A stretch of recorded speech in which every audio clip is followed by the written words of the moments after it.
ABC, 1, 2, 3. ABC, 1, 2, 3. ABC, 1, 2, 3. ABC, 1, 2, 3.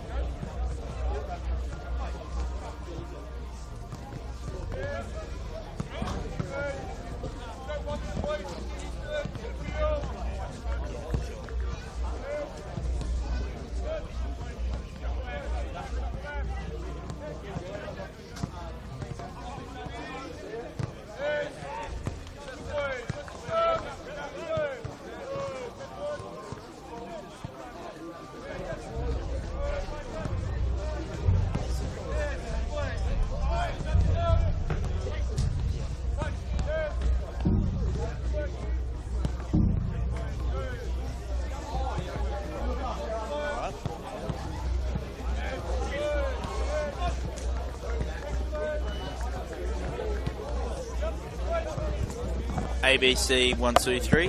ABC, 1, 2, 3. ABC, 1, 2, 3. ABC, 1, 2, 3. ABC.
Away from home too.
Oh, they do have one. Yeah. Yeah.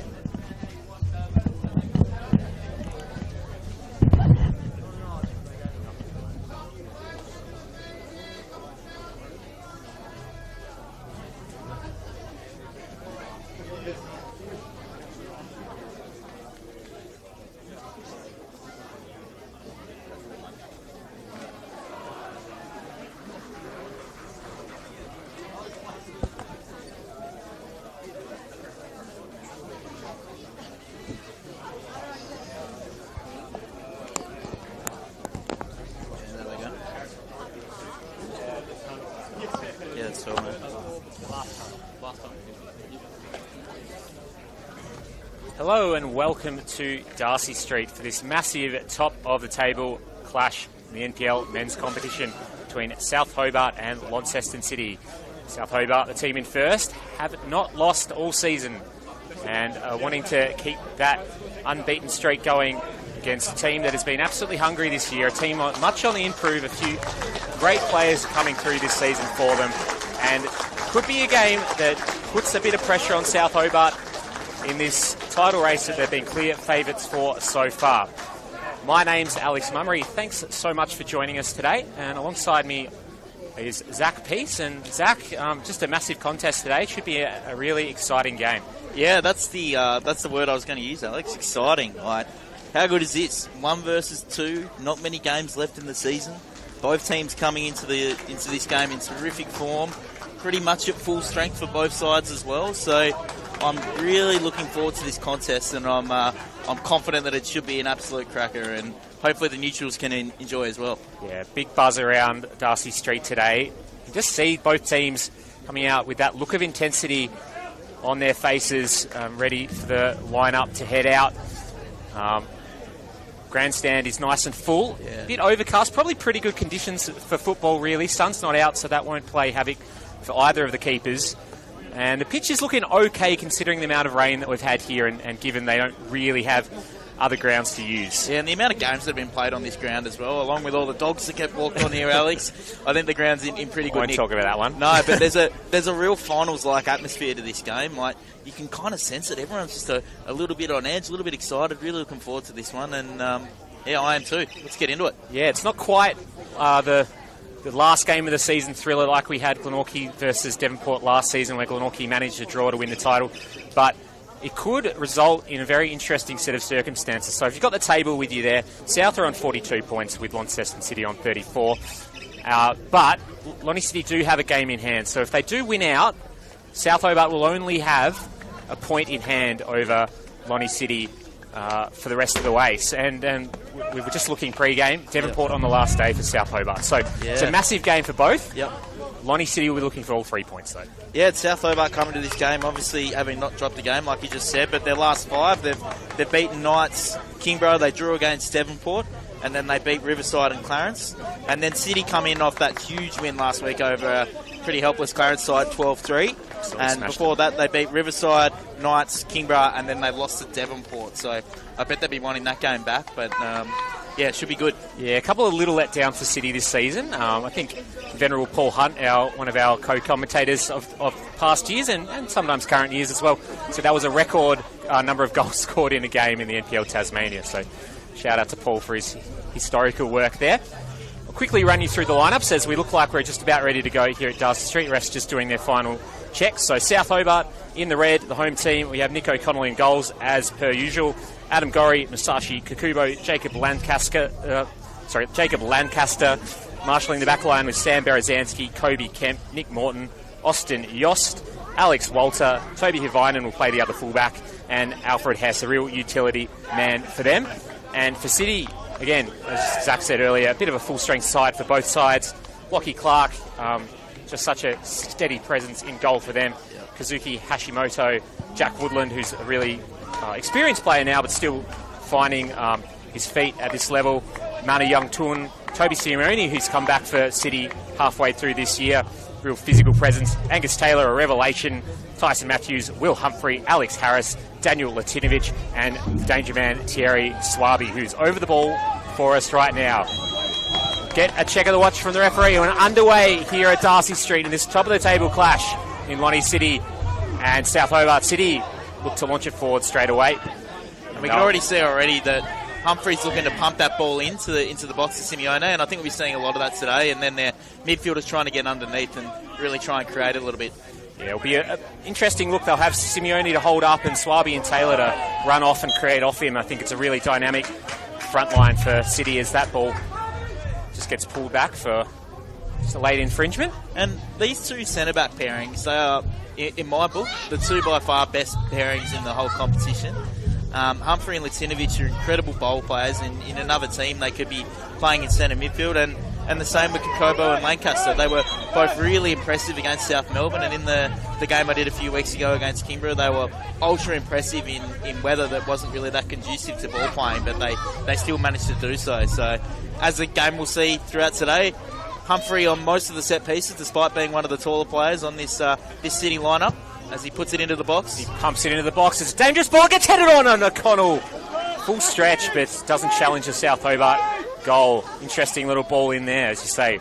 Will Humphrey, so threatening on set pieces. And, yeah, I think Daniel Latinovic a really good centre-back too. So, as you say, two awesome centre-back pairings. And O'Connell just diving over the ball there, not wanting to get a touch, but maybe just a little bit of nerves as a keeper, trying to get some of that out of there just early on, just diving over the top of it. Yeah, we'd love to see that just skirt past your outside post early, as there's a little nod forward. Come back through Hashimoto going high. Little shove in the back, but South Hobart will retain. Gorry just pumps it forward now. Very direct play so far in the opening 2 minutes. That's challenged for Kemp. Nods on to Morton. He has a bit of space, brings it down, tees it back up, and Woodland calmly away. Simeone with that body, and he's going to outmuscle Hivinen there. It's a big size difference. It's a great ball through for Swaby. Can he get there first? Oh, O'Connell Makes a nice little pass through, and South Hobart escape. I think Swaby probably could have got to that one if he had kept running. He kind of pulled out of it before he really had a chance to, but they also had space out on the left if Taylor had looked out there too. But already Swaby and Taylor looking to get the ball to each other. Yes. Angus Taylor, a real revelation this season. Rasping right foot. He's put some amazing balls in the top corner, but he's just going to float behind Simeone and Swaby. And this is a really interesting shape from Lonnie City since Simeone's come back. Yeah. So you can see them teed up here with two really high, Swaby a little bit wider. Yep. Taylor's going to come forward as well. They're sitting 4 high at the moment, Launceston City. Yeah, I think they're looking to probably play Swaby and Simeone side by side, and then Taylor's probably playing as a 10 and will drift out in those wider spots as he kind of has throughout the season. It'll be interesting to see what happens on that left-hand side if he stays traditional. As Hess looks to play the ball into the box there, it's cleared away by Latinovic. Yost on the ball at the top, plays it back out to Gorry. Gorry will just send it wide to Alex Walt, who's drifting out wide. Interesting, they're playing Morton through the middle as the 9 today. No, you'll both, at least he's on the bench so far, and that will be an interesting change-up depending on when Max Clark wants to go to Patrick Ayul both. Yeah, I feel like he started pretty much every game for South, so I wonder how he's feeling maybe coming off the bench, but maybe a bit of a power move by the coach, Max Clark, put a bit of fire in his belly to get him to come off the bench and potentially try and score a goal when they need one. And you already see how threatening Nick Morton is up there, got into a really nice piece of space, and Kobe Kemp just such a creative player as he tries to work his way out of trouble there. Can't get it through to Hashimoto, and he'll pump it forward looking for Simone, who's 2 out. But the Kukubo headers just found Taylor, and it's a good little foot in from Berezanski. Every time I've watched City as well, Hashimoto's been one of their better players. I love the way that he just inverts his movement into being one of the centre mids, and it'll be interesting to see if he does that today. So far he started on that left and kind of stayed out there, and he picks the ball up now in a dangerous area. Yeah, he tees it up to the top, and it's away by Havainen. It's not the best ball back in, and O'Connell will take that quite easily. Yeah, frantic start. I think both teams probably want to take a break at some point and maybe just try and look after the ball for a little bit. But as per most top-of-the-table clashes, it's going to be fast and fiery early. Yeah, you could just see the nervous energy coming through as Young Tuan with a nice little move forward. Like Swaby hits it okay and gets taken out late. The Launceston City bench want a free kick. Swaby's not super happy with that.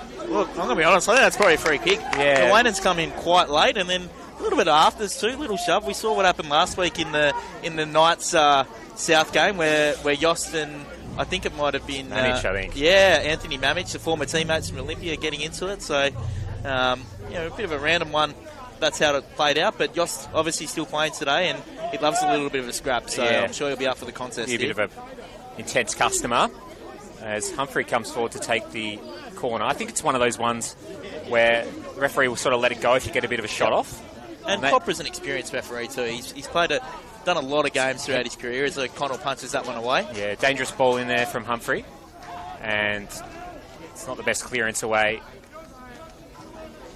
Yeah, if any referee in Tasmania is probably up for this one, it'd be Brendan Copper. I'd hate to know how many games he's done. It'd be well and truly over 150, I would have thought, just off the top of my head. But I hope Andy and Paul are watching because they love a bit of Copper time. And if it goes down to the wire in this one today, I'm going to be looking intensely at that board and seeing how much he adds on. I bet you Gorry wouldn't want Copra refereeing after that decision right there. Just a couple of little hands in the back there and a free kick in a really nice position. It looks like Humphrey just passed this one over the Taylor, which I think is a good move. You want the right footer on these ones, curling him into the back post. And now Humphrey, who's usually on the set pieces, can be in the box. So I'd love to see him get on the end of one, noting that usually he's not in there. Yeah, Taylor, master of the curling delivery. As I said earlier, he's expert at finding the top corner. Goes short, tees it up to the top. Hashimoto tees it up. And away and out for a corner. Nice little set piece. Got the shot off, but well blocked away. I think early on, I would have liked a direct free kick there from Taylor. I think you kind of want to put O'Connell under the pump. What are we, 7 minutes into the game? You want to put him under a little bit of pressure, and I feel like he might have got let off a little bit there with that shorter free kick, but South aware to it and straight away got out there to stomp that one out. Humphrey will come across here. Just will remark, it's absolutely packed here in the grandstand today. Really good turnout so far. Humphrey goes short, O'Connell punches.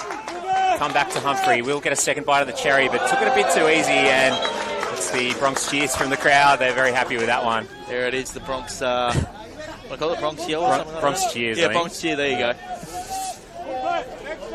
But how lucky all these people sitting behind us getting to hear the commentary live, Alex. They don't need to be at home. They're basically sitting in the box with us. Yeah. I can imagine there's some who would disagree with that. Really honoured to bring this to you today. It should be an absolute cracker. It goes Latinovic away. Goes up, and the physical presence of Simeone again. He gets shoved off it though, and Vinan will throw it back in. A little nod on Nick Morton. Hasn't had a lot of the peel so far. That's a great little touch off to Kobe Kemp. Tries to go wide and just got a little clip on the ankle there. Yeah, Tyson Matthews just tapping at the ankle there. I actually don't mind that as a foul. Walter had started to drift wide and was in a lot of space, and I think you back Walter in a one-on-one against Hashimoto on that far side. So Copra, a bit of experience, no yellow card, just a little talking to. Don't do that one again, which I'm sure he will as the game goes on. See how that all plays out. The pressure is intense from City at the moment. The press is nice and high from Swaby. Here goes Simeone on the press now. They've got to make the South Hobart centre-backs rush it off, and they have a lot of time, and they haven't had any time so far. Here's Gorry now. Don't want him in too much space. He's been excellent, especially the set-piece delivery this season. Yeah, I don't think there's been a better right-back in the competition than Adam Gorry this year. He's been involved in a lot of South Hobart's attacks, and I'd love to know the amount of goal assists he's had, or even the hockey assists, the second pass before the assist. Seems to have created a lot. Young Tum gets, just bundled over, and they will get the first slide of cheese for Austin Yost. You say that can be a little bit of a fiery customer at times, and Copra just saying early, don't want to see any of those professional fouls. Look, I sympathise with Yost there. It's not that much different to the one that Matthews just had before. Maybe a little bit more obvious, but home fans obviously well aware of what had just happened and voiced their concerns, as did Yost. So we will get Yost in the book for South Hobart. Something to be aware of too, he's quite an aggressive player, so I don't think he'll like that he's on a yellow card, and I reckon that'll be playing on Max Clark's head throughout the game, and potentially in the second half they might look to move off Yost at some point. As Young Tum picks the ball up in a wide area, carries it down to the post. A little dangerous, a long ball there, and again it's an infringement, and that will be on Young Tum. Rocking the cornrows today. Next action! Next action! And O'Connor will come and take. Yeah, it will be a bit of a tightrope walk, and we're only just about to tick over 10 minutes in the game, so they do have a lot of Eli Wright, Patrick Ewell both, Harrison Oates on the bench, even Brad Lackaseljic's played up front before. So it's not going to concern Max Clark too much, but will concern Yost for the next hour or so. I love Jack Woodland's game. As a centre midfielder myself, he just manages to never do too much now. As the ball goes into a wider spot, Gorry does well to defend and puts it out for a throw. But going back to Woodland, the way that he plays, he never tries to complicate it too much. He's the real tempo and barometer for this City side, and when he picks it up, he's always checking over his head, looking to play from one side to the other, and is a real barometer for when they're playing well. And obviously, wearing the captain's armband as well, so obviously the coach rates and understands how important he is for this City side. Yeah, he's been in the system for a few years now, and I think last maybe year or two he's really hit his straps. Always had that, as you say, that tempo controlling as Taylor tries to bustle his way through, and Woodland makes a nice challenge there. But just positionally sound. As Simeone will try and bustle his way onto this one, and he does. Gets a nice low ball in. Swaby goes down, and it's a big clearance away from Freddie Hess. And I think City have probably had the best of the play so far, Zach. Absolutely. And I think Simeone as well, he's quite a physical centre forward, and South Hobart, they've obviously got two very talented centre backs, but they're definitely not the most physical. So I'll be interested to see how this game kind of pans on with Simeone up top, sort of hustling and bustling and putting under a bit of pressure, and they look to have had quite a high press early on as well. So it'll be interesting to see if they can continue that throughout the game, or if it kind of slows down and maybe they settle back into a more of a lower block from their defensive work. But great start for City. It's been pressure so far. That's a good ball in from Humphrey, rasping in again. A Connell punch, and it goes up. Has to be clean from Matthews. Humphrey again with a rasping ball in. Another slip in the box. It's a little bit of unsure footing down there for some of the City players. Humphrey again, he'll try and curl another one in. Third time lucky, it's a better ball, but away by Lancaster. Viner gets himself in a bit of trouble. Big physical bump in the box. Don't think there was a foul there for mine. Nah, no foul there. 50-50 ball, well defended. I wouldn't mind seeing City do something different from those three, just because they've had 3 good chances as Morton wins the ball. Yeah, Morton on his bike, and that's well away by Latinovic. He loves those. Loves the big long clearance, and that's well managed by the City defence. Had 3 black shirts all around Nick Morton, but again, he hasn't had a lot of time to run today. They've been managing him well. Kobe Kemp has been cut off from the ball a bit as well. So yeah, I don't think I've really seen Kobe Kemp touch the ball yet, and he's kind of the equivalent of Woodland for South Hobart, maybe playing a little bit more advanced. Yeah. But he's quite the barometer for them too, as Hawaiian loses the ball there. Well defended there by my man Woodland. Yeah, there he goes. It's a nice little touch away, and Latinovic will put it straight up to Simeone, who wins a good header. Kakubo to back in, and Hashimoto's right on Kemp's hammer. Comes wide. Harris now on the left. And it'll be Hashimoto low. It's made Connell go low and to his left. Hashimoto again. Teed up to the top of the box. Almost gets through. Morton has to do the defensive work, and Yost has nothing in front of him and just launches it forward, but it's a great ball for Walter. He's found Kobe Kemp. He wants to give it back to him, but it just doesn't hold up for him that well. Hashimoto comes across, so Gorry with a bit of space. Gorry hits it well and just skirts across the front of Lockie Clark's goal. That's the best chance of South Hobart today, much to the delight of the South Hobart crowd. I feel like that counter-attack could have probably been a little bit better. Walter and Morton both made the same run. I feel like Walter needed to cut across to provide a bit of space for Morton to be able to ghost in behind, and that was kind of an easier one for City to defend because they had 3 men there and they were just able to stand where they were, whilst if Walter had to drag one of them away, it might have created a bit more space. But good chance for Gorry, and just went wide, but I wouldn't be surprised. You don't want to give him too many more chances like that. You can just see that improvisational skill of Kobe Kemp, though. Yeah, got himself in a bit of trouble, but got out of it so well, and a little driving ball as now South. I just want to get themselves into this game, and I think they've got the crowd here today to really get behind them. They haven't really given them a lot to give them that energy yet, and that was first sniff of, I think if a goal goes in here, it could really open the floodgates to see South Hobart pump a few in. But I don't reckon you'll be hearing us if there's a goal. Put it that way. There's a lot of people here, and it's great to see that the round ball is well and truly alive here in Tasmania. People have been looking forward to this one today. As I said last season, again, it's not quite the Devonport Wilkie Knights grand final is what it resulted in. And really just a classic match in my book, but hopefully this will live up to some of the same aspects, and it's been intriguing so far. Yeah. Very much a feeling out process so far. City definitely with the best of chances, but a lot of their crosses in have been straight to O'Connell, and O'Connell well over 6 foot, very competent in the air. I feel like they need to try something different, maybe change the angle or try and put the ball in a little bit lower, just to try and create a little bit something different. They'll just get it back in. Here's Woodland. He's got 2 red shirts and poke it up in the air. Go forward again. Taylor now skipping through one, tries to put in Swaby. Swaby, can he get there? O'Connell just does enough. I mean, that little interplay between Taylor and Swaby has been already so threatening, and see why it works for City. Yep. Taylor equally dangerous to go himself, but unselfishly tries to put his strike partner in. As Walter shows some pace today. Goes low for Morton, and well cut away by Humphrey. Morton with a counter press, and South will put him straight back under the pump here. Walter's touch is a little bit under hit, but doesn't matter in the end. The overlap from Gorry comes. Bouncing ball. Latinovic has lots of time, but Hess, who's just filling in. It's interesting spaces as he does, and he runs forward, looking for this little interplay.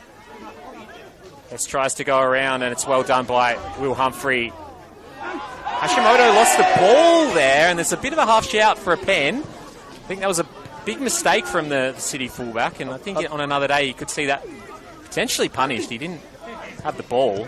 Yeah, I've seen that given before. They're a little side by side, maybe a little bit later in the game, and it's still 0-0, and maybe 70 minutes that one might get called, but right now South got a good bit of possession here as Gorry gives the ball away. Yeah, it's probably that. Yeah, as I say, the first good bit of possession today. And Kemp does seem to be playing a little bit higher today, so Hess is probably sitting the furthest deep out of all of the South Hobart centre mids, and Berezinski probably playing more of that box-to-box. And Kemp obviously loves scoring a goal, so they've obviously got him playing a little bit higher, noting that Ailes on the bench and Morton's playing as that sole 9 when sometimes he drops into those deeper spots as the second 10 or even the false 9. Yeah, I think that's the benefit of having both Morton and Kemp on the same team sheet is Kobe, as he's doing now, can fill in when Morton drops deep, and that's really well done by Will Humphrey. Has to use his right foot, which he doesn't love to do, but gets away with it well. But now South starting to ratchet up the pressure. That's not the best ball. And Woodland, as we say, doesn't overcomplicate things too often, tries to release Swaby. O'Connell was playing very high out of his box at the moment. I imagine that's probably an instruction by Clark, because they know that Swaby and Taylor love getting in behind. So he's probably going to be aware to it, and noting how quick they are. If he can get off his line as quickly as he can, he might be able to sniff out a lot more of those attacks. But on the adverse, if he does come out a little bit too much, and then he's out of his box, Taylor or Swaby can easily just wrap around him and you've got an easy goal. So another interesting thing to see as this game goes on. Yeah, we saw a few weeks ago on this ground, Berezinski score a goal from over halfway. And I know a lot of people attributing that to goalkeeper error, but again, if you're playing that far out of your box, a bit of quick thinking will provide a bit of opportunity. But O'Connell so far has just done enough. Swaby's, again, that one that he sort of pulled out of, I thought he could have got there. But South have now set it into their game now. This last 10 minutes, they started a bit slowly, but now they're really starting to get a rhythm for this game, and I feel like there's some good chances coming up for them.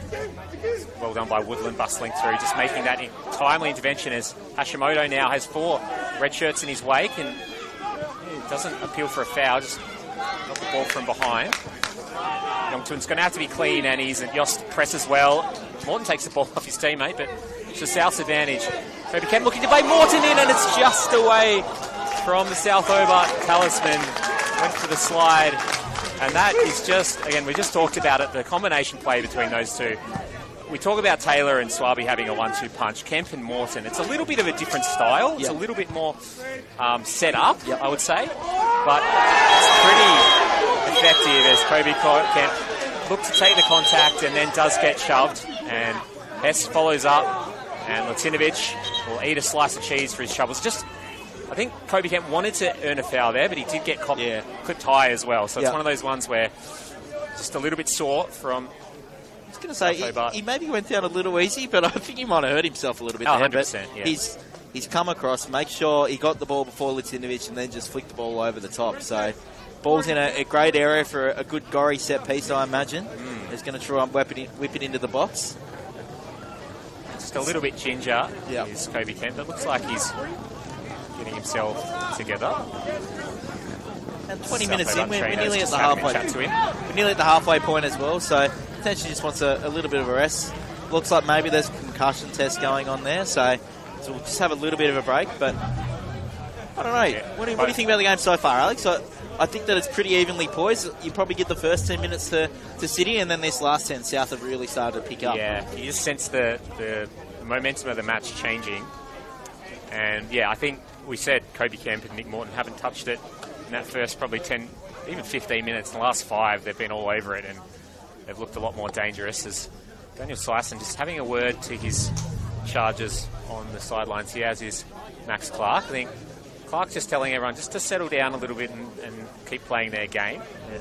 Looking at both playing groups, though, God, they're engaged. They're all really listening to their coach. You can tell that these are 2 of the top teams, because when times get tough, you mightn't always be listening to your coach, but both of these teams are absolutely locked in, and they're really bought into what their coaches are trying to create. And, hey, I reckon we've got some good more chances coming up here. And 2 different sort of paths to this level, I guess, with Max Clark sort of having that A-League Academy experience and really some really interesting and varied credentials. And they're coming back to South Hobart, obviously. And Slyson really building this City program up. I know a lot of people were critical of him, I would say, maybe 2-3 years ago. Maybe on paper they should have broken into that top 4 a little bit earlier. But over the last 2 seasons, it does help bring in someone like Thierry Swaby, for sure. Yep. That helps. But I think Daniel Slyson has really played a big role in, 1, attracting those players, and 2, just keeping on with these younger players like Woodland, for example. Yeah. And like Humphrey, even though he's come over from Riverside. and just trusting them and saying, look, you're as much of a key part of this squad as a Thierry Swaby. And it wasn't that long ago that City were down towards the bottom of the league, right? Yeah. And they've done a great job of giving their young guys opportunities, and then their young guys continuing to stay with the club, because the last thing you want is when a player who you've invested 5 years into the NPL to then go to Devonport or to leave interstate. So to keep this group together has been very good for City, and obviously we see this with South Hobart, how year on year they always seem to be one of the best teams. So you hope now City can become a powerhouse of the north and potentially keep challenging for titles year on year. Absolutely. They've got the baseline there. They need to start winning some games like this, though. The really big ones. They've had a couple of letdowns so far this season, and Adam Gorry's over the ball. It's a nice wrapping sort of ball, but good shape on it, but Clark takes that very easily. And he's a man that is... Don't really want to challenge him in the air. He's very solid above his head. Kobe Kemp straight back into it with the header. We've nearly got the two best keepers on the comp playing today as well, I think. Like, Lockie Clark, he's obviously played a lot of games for Lonnie City, and Nick O'Connell, who's another player who's had a lot of mainland experience, has now come back to his home club. I think he's been really good this season. Sometimes it's hard to sort of rate. It's a nice keeper ball. high in the table as that gets poked through, and away by Lacinovic again, taking evasive action. But he's made some crucial interventions and some amazing sort of diving saves throughout this season, and today he's already been important for them as well. So, yeah, that's a really good watch for today as they sort of try and get out of trouble here at City. They haven't had a lot of it, and they've just been getting taken off the ball in these good areas for South Hobart. Yoss to Morton, nice little flick through on the left foot, and well blocked by Lacinovic again. Matthews coming through. Unlucky not to have a foul called on the far side. I feel like Hess might have made a little bit of a late challenge, but wasn't paid, and they continue on.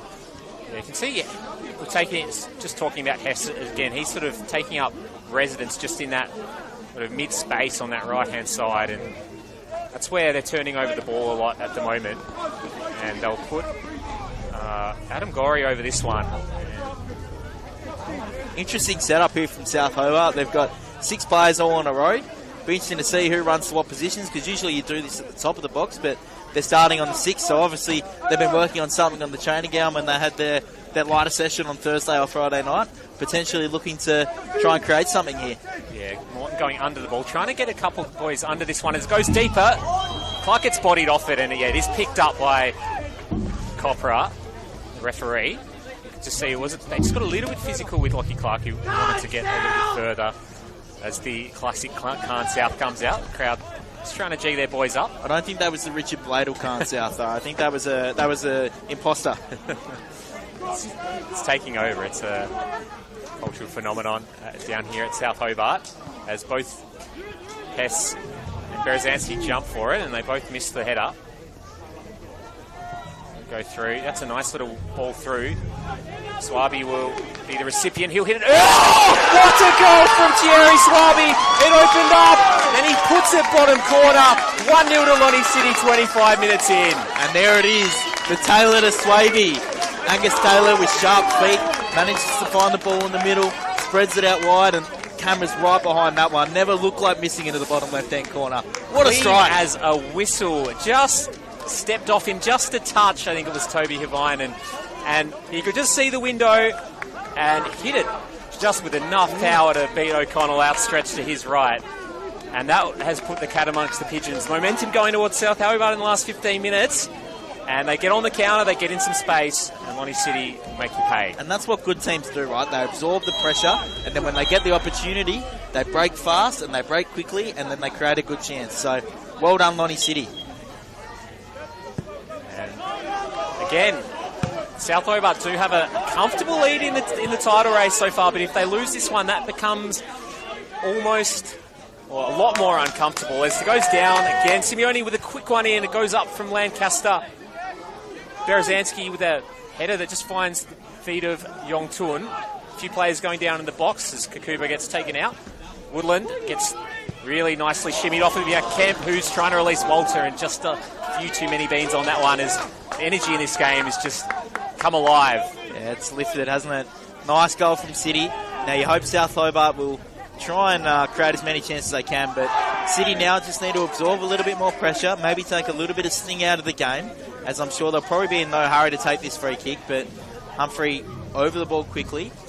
You just need to take a little bit of fizz out after scoring the goal, because you probably are at your most vulnerable after just scoring. So I'm sure South will be really looking to get one back quickly.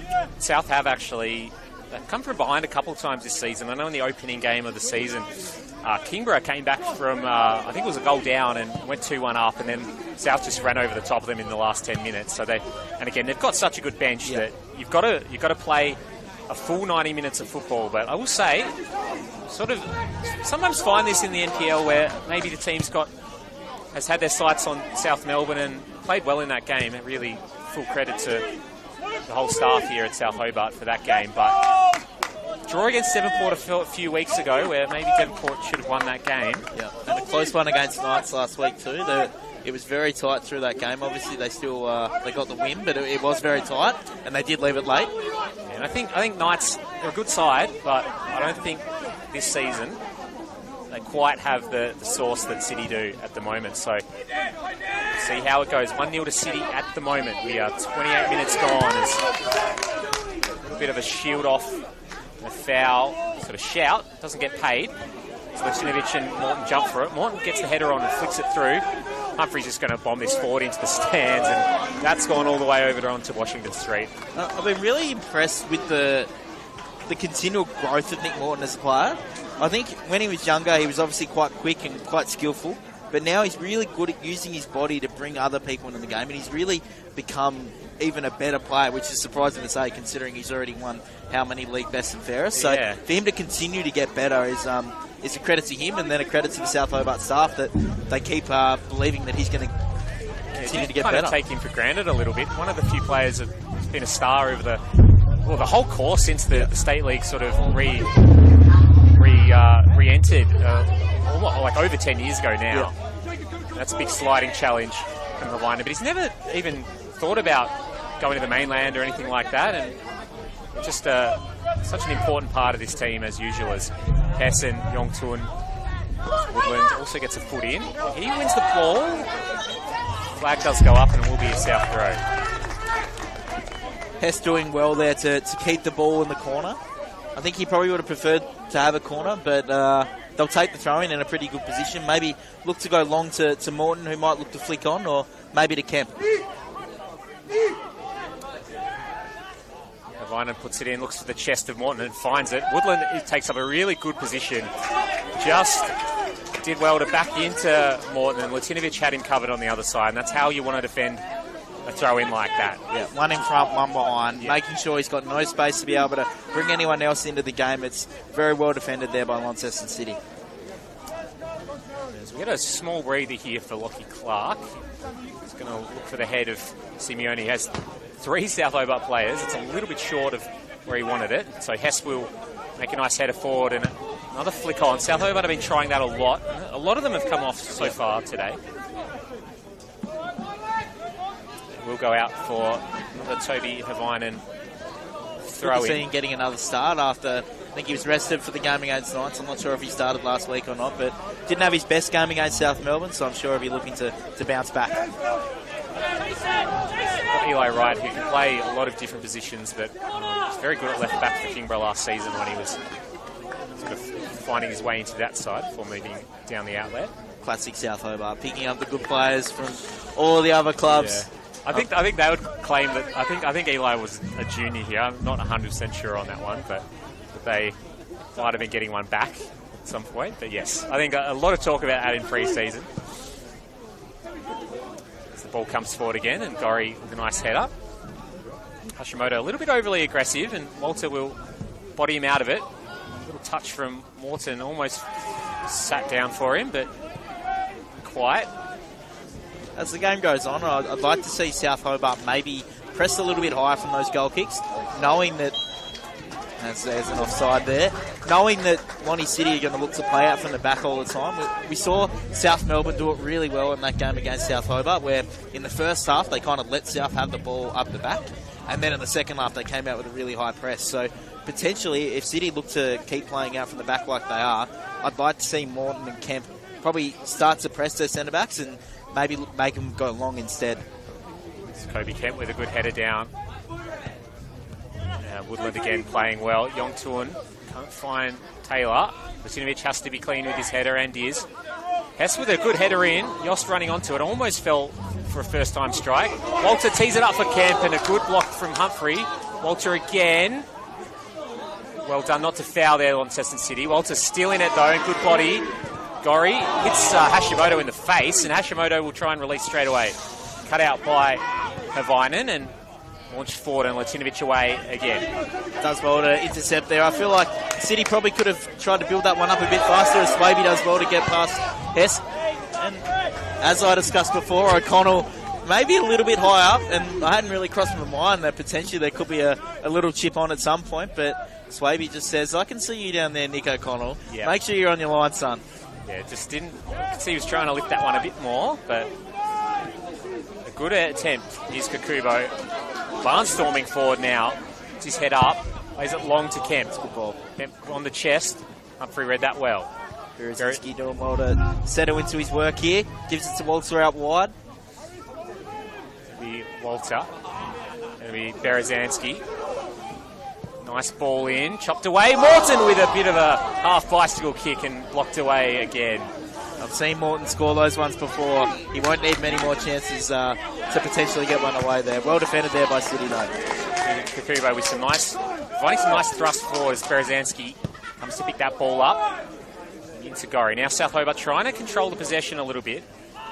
They've been a little bit more rushed than maybe would like, but that's a lovely ball into Kobe Kemp, and the defending has been just on point so far from Launceston City. When Kemp and Morton have got it in those areas, they haven't had time to set anything up. And that's the first time I think they've got the ball into either Hess or Berezinski and then switched it from one side to the other. And you have seen from South Hobart, they do like to play direct, long, using the pace of Walter and Morton up top. But maybe to just put a little bit more pressure on Monty City, they need to play side to side and try and retain possession and wait for that right opportunity to be able to create it, which they did then. Yeah. Yeah, Berezanski, all season, he's been popping into that sort of defensive midfield position, and that's the first time he's been able to do it today. Scurry with a floated ball up. Kemp comes away with it. Kemp's been winning those headers. He's one of these players, he looks a lot bigger than he actually is, and he plays a lot bigger than he actually is. When you stand next to him, I'm kind of like, oh, you're not actually as tall as I think, but he's just so physical and reads the game so well that he wins a lot of headers in there. It's unsuspecting, right? And the way he jumps and uses his body quite well to be able to wedge his defender just a little bit under the ball, and he's got really good timing in the air as well. And that's half the battle. Yes, you can be tall, but you still might be very good in the air. Whilst he's not super tall, but really good in the air because he's able to use his body nicely and position himself to make sure he's in the best spot to be able to win that header. Yes, so 35 minutes gone here. Has sort of just settled into this pattern of play with South starting to, again, put more pressure on City, and City are really just playing on the break now. They're not really trying to possess the ball in midfield at the moment, which is okay because they've been dealing, as we say, they've been dealing with that pressure okay. Only 10 to go on the half as well. I reckon they've got one eye on the clock, just making sure that they're not pressing too many men forward and just trying to play on the counter, because I think that's where they're going to have the most joy, especially with Gori pushing on, and Hawaiian hasn't quite got up quite as high up as Gori, but Gori especially loves to get forward, so there has been a few times where it's been a 3-on-3 or potentially even a 4-on-3 with City with the extra man. Yeah, I think that can be a bit of a target for some clubs where you see Hawaiian and Gori getting all the way forward, and Lancaster and Kakubo often just cover off so well for both of the fullbacks, but Hawaiian hasn't had that luxury today with Angus Taylor on his hammer. Here is Taylor. He's got Swaby in space, doesn't use him. Looks to go back on that rasping right foot again. Tries to tee it up for Yong Tun. So a lot of South Hobart shirts, so it looks to go wide. It was probably the right option, but underhits the pass. And Swaby just infringing on the way out. And probably a good foul for City there in hindsight. Gori would have been away there. Yeah, well read by Gori there. Having a look to make sure that the ball was coming across, stepping in, winning the ball, putting his body in between the defender and the ball, winning a free kick. And player going down. Holding there. Calf. Just a little clip on the way through. Those ones can be a bit painful. He does have a very sharp first step, Yost. He's not the speediest of players, but his acceleration and the pace that he can create from a little turn is up there in the best of the competition. Yeah, sort of one of these players with a change of direction, really, a feature of his game. Yeah, yep. Gorry again. He's had a few bites of the cherry. Should be getting his eye in now. That's a decent ball. It's very high. Kakubo with a good header, but no one following in where he put it in, and that's not the best clearance from Tyson Matthews. I think if they had that time again, knowing Gorry was going to loop the ball in, you need to have someone on the other side to be able to cut that one back across. Ball comes in. It's a decent ball again. Humphrey got it well up there and copped a body on the way out for his troubles. We'll fall to Alex Walter. It's an interesting ball at the back. Oh, okay, just off the crossbar. I thought for a second that was just going to fall over the top of Lockie Clark as Yosti is maybe just feeling that challenge before, or maybe just twisted an ankle on the turf there. It's tough, Corgi. He'll be back up, I reckon. Obviously, he's gone down after that challenge just before, where Gorry whipped the ball in. So hope he's okay and he can push through. Approaching half-time here. Really gets into this time of the game where if you're Launceston City, you really do not want to concede. Really, both teams don't want to concede at any point, but it can really change the complexion of that half-time team talk from either team. If South Hobart get a goal here, it's really a different conversation. Again, if they draw today, they'd probably take that. Even with the game in hand, that leaves City probably 2 full wins behind, and they'd have to do a lot, or have a lot go wrong for South Hobart to win the title from there. But they do run out winners today. That will change the complexion. But long way to go in this one so far. Here's Nick Morton swirling onto that left foot, and Lockie Clark uncharacteristically had to take 2 bites at it. Toby Kent was right there. I think City have gone back into their shelves a little bit after that first goal. Obviously, they're happy to be up 1-0 against the league leaders, but you can't afford to sit back in too much. You do still need to create a little bit. So it gets teed up. Hashimoto again inverting well. Again, the body's flying around in the box again for both South Hobart and City up that end of the ground. It's now City. Can Yongtung find any time? Beresanti's gliding behind him, gets away well. Get harried off it, but Hashimoto will pick it up again. He's got Taylor in a tiny bit of space and then finds that wall of South Hobart players. They've been managing Taylor really well in that space that he likes to operate. Yeah, group defending, right? So that might be a slice of cheese incoming. I think that's a fairly professional foul from Matthews. He had not a similar one before, but... Yeah, that's his second one on Yost already. So he had the one in the first half where there was a little flick of the ankles, and as any defender should, after they make a foul, run away as fast as possible. Make Copper think about it for that little bit longer. Yeah. Maybe it was someone else. Yeah. But as I was saying before about Taylor, so the way South have been defending, so the first man gets to him really quickly, and then the second defender comes in for when Taylor does beat that first defender, he manages to be able to get in there and defend. Yeah, and I think where City have their opportunity is when the defence all collapses on Taylor.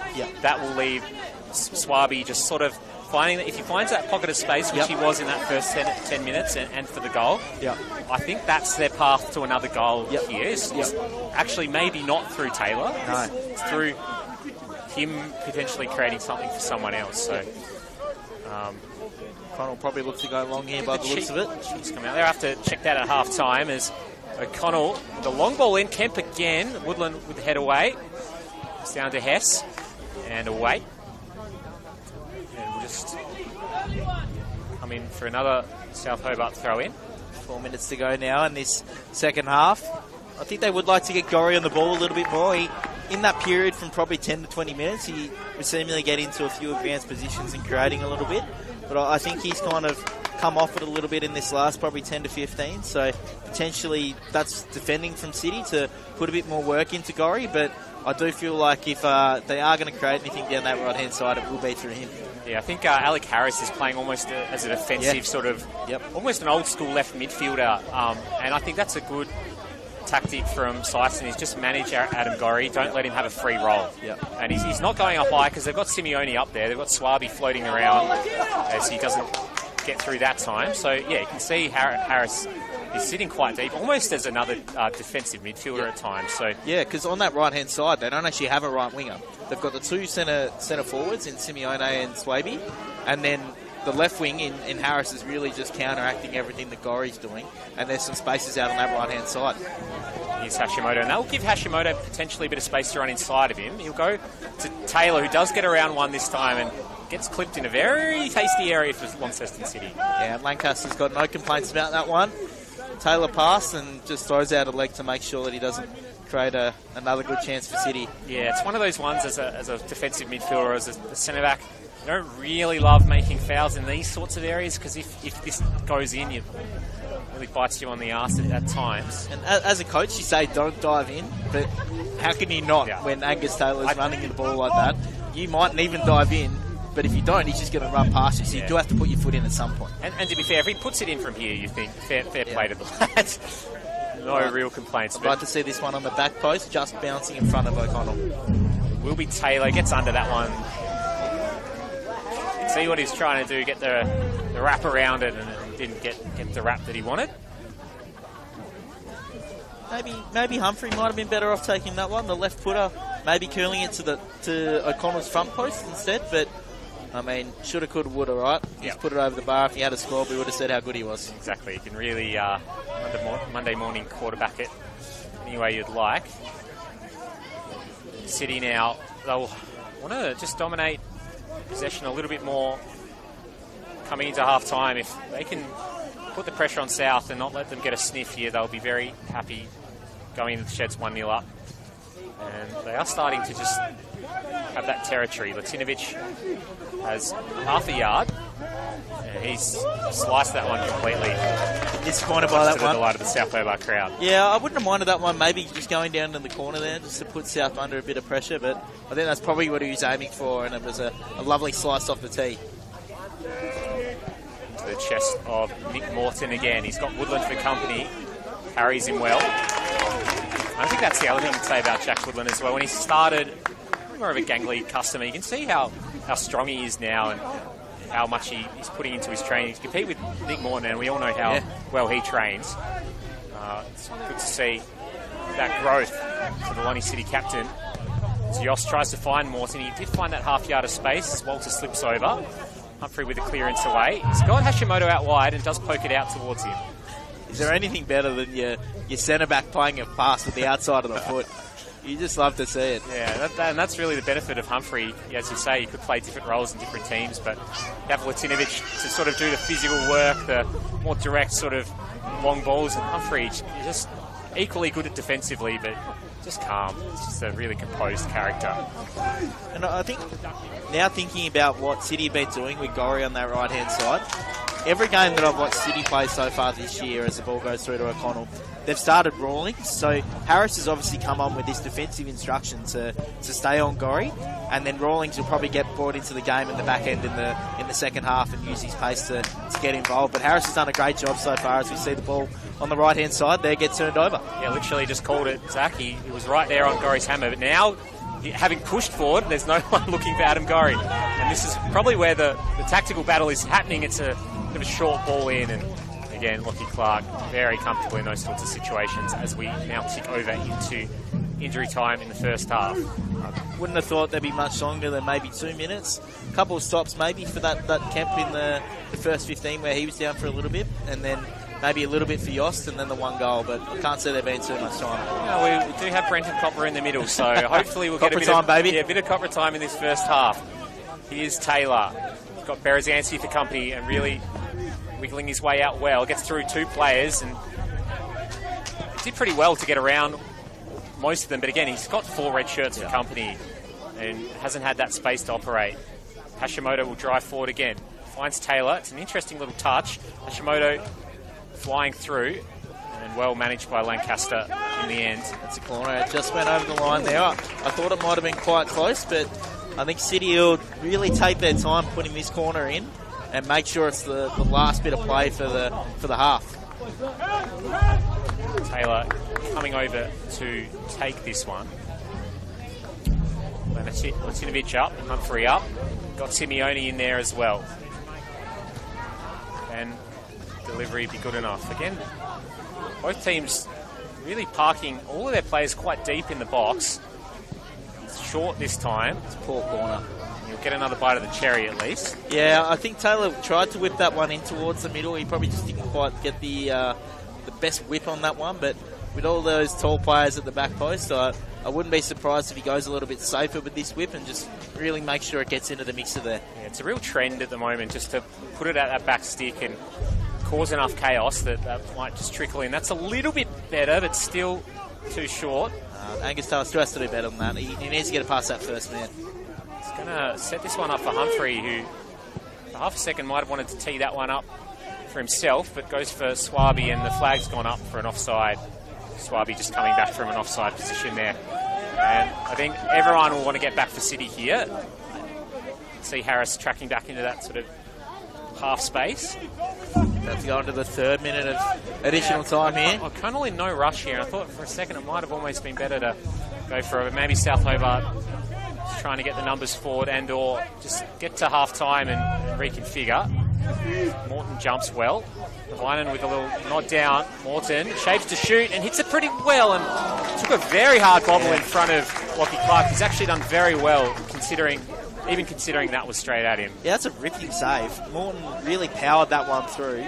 And although it's straight at his breadbasket, to not spill that and to be able to pick that up on his first stand, nicely done, Lockie Clark.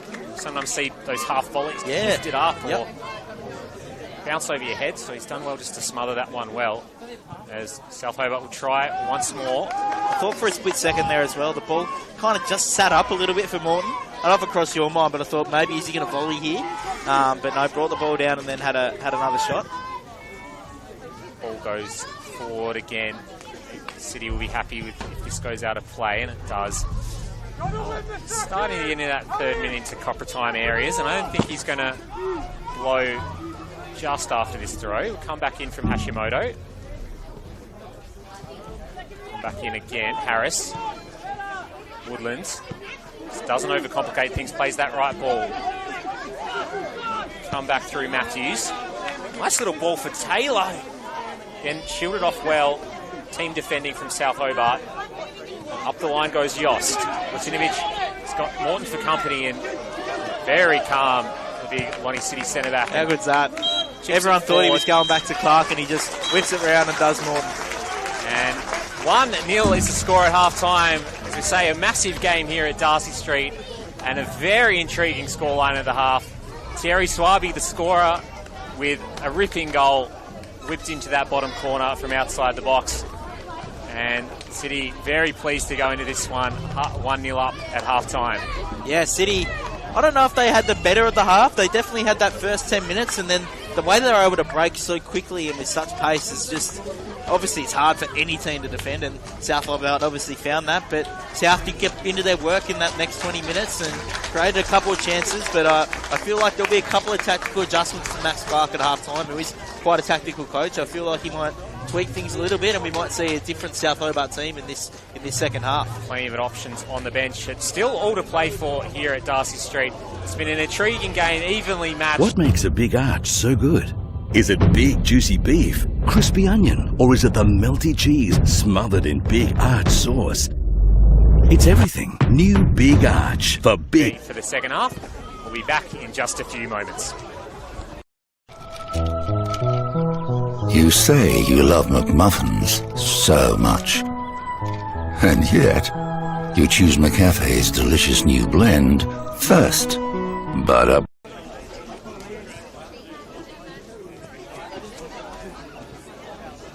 What makes a Big Arch so good? Is it big juicy beef, crispy onion, or is it the melty cheese smothered in Big Arch sauce? It's everything. New Big Arch for Big Macca's hunger.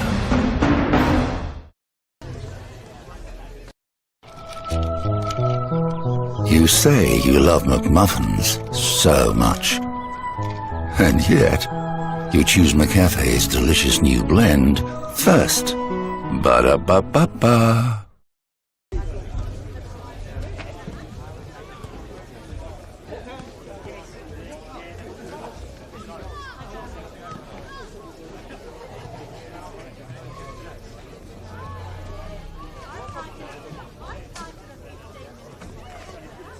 What makes a Big Arch so good? Is it big juicy beef, crispy onion, or is it the melty cheese smothered in Big Arch sauce? It's everything. New Big Arch for Big Macca's hunger.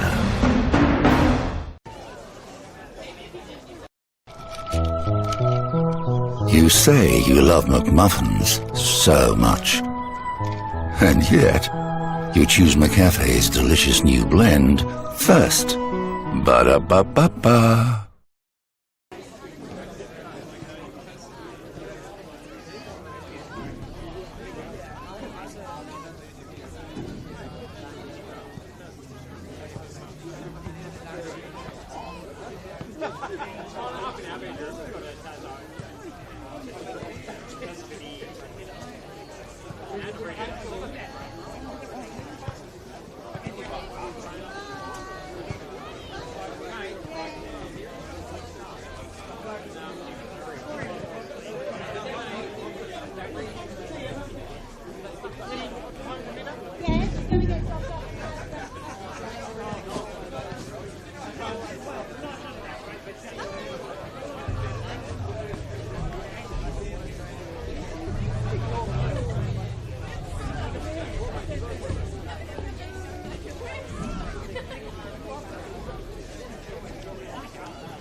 Welcome back to Darcy Street for the second half of an intriguing NPL matchup between South Hobart and Launceston City.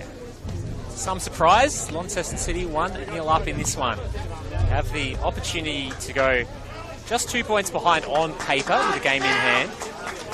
Again, you've got to win that game in hand to close that gap. And big cheer from the South Hobart faithful as team in red come out. The team right behind them here in this second half. My name's Alex Mummery and joining me is Zach Peace on the call. Just about to get underway in this second half. As Kubo stands over the football and South Hobart line up in a flying V formation, and Kubo just dobs it forward. And it's like a rugby union kickoff. Like they're just going for touch. I don't necessarily rate it, but I mean, I'd love to know the thinking behind it. I'll have to ask Max after the game about it. Something might come of it here as Lockie Clark deals with that well. And should say, welcome back in, Zach. How did you see that first half, and what are you looking forward to in this second? I think Dan Syson had his tactics really quite right for that first half, and it took us probably 15-20 minutes to figure out what they were kind of doing with their formation on the left-hand side, but I feel like he's got it right. The counter-attack, obviously, now that they've got the goal, is going to become even more important as the second half goes on. South Hobart, I think they'll be a little bit disappointed now. They'll be a little bit disappointed in how that half played out. They had really good patches for probably about 20 to 25 minutes just before half-time, before Lonnie City got that goal, but it'll be a different half now. South are going to come out firing, and as our cameraman nearly falls over there. But yeah, no, it should be a really good second half. I'm looking forward to it, Alex. Yes, Morton almost getting in there with a little spin and shot. So right away, South Hobart trying to put that pressure on. And maybe this is the tactic, is South trying to press a bit higher in this second half. They weren't probably like the most sort of Jurgen Klopp-like press that you've ever seen in that first 45. More so just trying to manage, I would say, the threat of Taylor in particular. So maybe they're just trying to say, let's win that ball high, create those easy chances. And this goal kick will be a good barometer as to how their press is going to be. And City have obviously gone, I reckon Syson's probably said to his team, South are going to press high now. So they're happy to go long off the goal kick. So it'll be interesting to see if they try and do that throughout the whole half, or if that's just an early instruction where the coach might go, all right, first 10 we're going to press side, then we'll send in, and then maybe then we'll go again. Morton's a nice footwork to get out of trouble there. Lutinovic will head away. And Woodland now. He's got Taylor, who's found a little bit of space for the first time this game. He hasn't had 2 or 3. South Hobart cuts in. I was going to say South Hobart shirts around him as he cuts in and shoots and doesn't catch that one well. Hasn't quite had the shooting boots on today, Angus Taylor. Well defended by Gorry too. Everyone knew that he was going to cut in, so he's just jockeyed. Slowed him down a little bit, and obviously didn't get a great shot off. So not much else you can really do for Angus Taylor when he's running at you at full pelt. Interesting to see if that's a bit of a tweak as well. Taylor was sort of operating in that 10 space throughout that whole first half, and whether he drifts out into the space behind Adam Gorry. I know a lot of coaches think they can exploit that space, and often it's not always there, but I think someone like Angus Taylor, if he gets in that space, make Adam Gorry accountable for his man. I think that's something that a lot of people try to do, but he'll still bomb forward and hurt you on the other end. It's easy to say that, right? Yeah. That you need to hold Gorry accountable, but he's got such a good work ethic that he gets up and down so quickly. But yeah, let's see if they can do that. Simeone with the cross, and Swaby follows up. Got a little bit of a piece on that. I think O'Connell might have touched it. Kubo's up in arms about that call that it's a corner, and that was very, very close for Launceston City. Toby Simeone with a lovely little ball in, and flying through was Thierry Swaby. Yeah, it's something out of nothing, right? Like, the ball kind of just went over the top and into that left-hand corner. Simeone on his wrong foot just kind of puts a little half-cross in, and Swaby, something out of nothing, just gets a little bit of a flick on, and it just goes past O'Connell's post. Don't know if it was a corner, but here we are. City go 2-0 up here after half-time. That's going to make Max Clark work, that's for sure. It's not the best ball from Humphrey. Hashimoto will just collect and go to the byline. Will he get there? Plays it low. Straight to Havainen. He misses Walter on the way out, though, and Woodland, don't have to ask him twice to just recycle possession. It's an interesting ball forward. Just over the head of Morton. It's Humphrey who's just taken up a wide position out there, an inverted centre-back. And Morton on the defend. You don't see that very often, He's just followed Humphrey up there. Maybe when Max Clark flicked the magnets, he's gone Morton to centre-back, and then Humphrey's just followed him up forward, but obviously not. It's a nice ball from Tyson Matthews there. Just almost perfect on that diagonal. Simeone, free header. Brings it down to Harris. Goes through 2. Gets one in the chest. Gets straight back up, not winded. Gorry's doing some good defensive work. Taylor nicks it through about 4 sets of feet. And Lancaster mops up. his feet are just so fast. The way that he's able to create something out of nothing and just a quick little 1-2 with his feet, and he's managed to create a little hole for him to be able to run through. We're having a bit of a chat about who our sort of player of the season was throughout this week. And I think Taylor, I mean, he's the leading goal scorer in the league. And I think it sort of comes down to whether City get over the line. Maybe not here today, but if they do get over and win the title, I think it's clearly one of Taylor or Swaby. Again, who do you give the Guernsey to there? Again, many players on South Hobart, Nick Morton in particular, Kobe Kemp as well, would challenge for that. It's a very interesting conversation as we sort of work towards the end of the season. Yeah, and the team of the year as well. Like, there's some tough decisions to be made there. There's a lot of great players that are out here playing today, and I'm sure most people that are playing in this game would say, hey, I'm putting my hand up for that. I've had a good year. Zlatinovic's header is not the best, and Hashimoto's done quite well just to shield Walter off that one. Can he find a black shirt, though, on the way out, and he just roofs it off the back of Toby Havainen in the end. I think South midfield, Hessen and Berezanski just haven't really been in the game today that much. They've been doing probably a bit more of that dog defensive work. Yeah. And Hashimoto hasn't inverted as much today as well. He's been more of that traditional left back instead of that sort of that half back where he comes inside and plays as a central midfielder. Morton teeing it up for Kemp. You just see Hashimoto just nicked his hands behind the back, looked a little bit guilty on the way out. You can't look guilty. Don't just put your hand behind your back. He would have got away with that if he just left his hands where they were, to be honest. That happened so quick and so close to him. All right, who's this going to be? Is it Kemp? Is it Morton? Is it Yost? Yeah, Kobe Kemp setting it up. He earned the free kick. I wouldn't mind Yost on this one. I've played in a game with Yost before where he scored a free kick from this exact same spot. I'd love for him to be able to get a bit of whip on it and potentially get it in, but it's hard to sort of tell Kobe Kemp or Nick Morton that, no, that one's mine. Kemp is really just asserting his dominance over this one. Like, you see Morton being like, come on, man. I'd like to get in there, but Kemp's had that ball. It looks like he's sizing it up. So the challenge here is getting it up and over the wall and getting it back down again. Clark on the right-hand side of his goal too. His first movement will be to step across to counteract that. Kobe Kemp goes low, straight into the wall. Well held by City, but nodded back into a dangerous position. Morton in some space at the back, nods it up. Hashimoto doing just enough to cover off the Walter threat. Walter again using his body. It's been a really good battle between these two all day.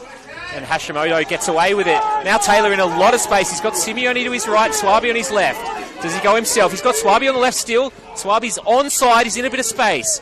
Nicks it through to the back. It's Toby Simeone with an open goal. A massive save for Nick O'Connell.